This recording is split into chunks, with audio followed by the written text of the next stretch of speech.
ഈ റീല് നിങ്ങൾ എപ്പോഴാണോ കാണുന്നത്, ഏത് സമയത്താണോ കാണുന്നത്, ആ സമയത്ത് നിങ്ങൾ ഞാൻ പറയുന്നത് പോലെ ഒന്ന് പറയണം. ചെറിയൊരു വാക്യമേ ഉള്ളൂ, ഞാൻ പറയുന്ന പോലെ ഒന്ന് പറയണം. അതായത് പറഞ്ഞോ, സുബ്ഹാനല്ലാഹി വബിഹംദിഹി. എന്താണ്? സുബ്ഹാനല്ലാഹി വബിഹംദിഹി. ഇത്രേ ഉള്ളൂ. ഇപ്പൊ നിങ്ങളിത് പറഞ്ഞിട്ടുണ്ടെങ്കിൽ നിങ്ങൾക്ക് സ്വർഗത്തില് ഒരു മരവൃക്ഷം നട്ടുപിടിപ്പിച്ചു.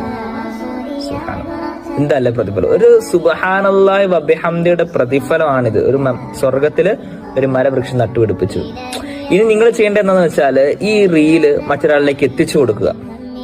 അടുത്ത നന്മയ്ക്കുള്ള വഴി പറയുന്ന ഈ റീല് മറ്റൊരാളിലേക്ക് എത്തിച്ചു കൊടുക്കുക. അവൻ ചിലപ്പോ നമ്മൾ ഒരു സുബ്ഹാനല്ലാഹി വബിഹംദിയെ ചൊല്ലിയെങ്കിൽ അവൻ ചിലപ്പോ 10 എണ്ണം ചൊല്ലും. അപ്പൊ അവൻ ചെയ്തതിന്റെ പ്രതിഫലം, ആ 10 എണ്ണം ചൊല്ലിയുടെ പ്രതിഫലം ആർക്ക് കിട്ടും? അയച്ചു കൊടുത്ത് നമുക്ക് കിട്ടും. ഇനി അവൻ ചിലപ്പോൾ മറ്റൊരാളിലേക്ക് അയച്ചു കൊടുത്തു, അവൻ ചിലപ്പോൾ അങ്ങനെ ഷെയർ ചെയ്ത് കുറെ ആളുകൾ ഇങ്ങനെ ചൊല്ലി. അപ്പൊ ഇതിന്റെ എല്ലാം പ്രതിഫലം ആർക്ക് വരും? അവസാനം നമ്മളിലേക്ക് വരും. ആദ്യം ഷെയർ ചെയ്ത ആരാണോ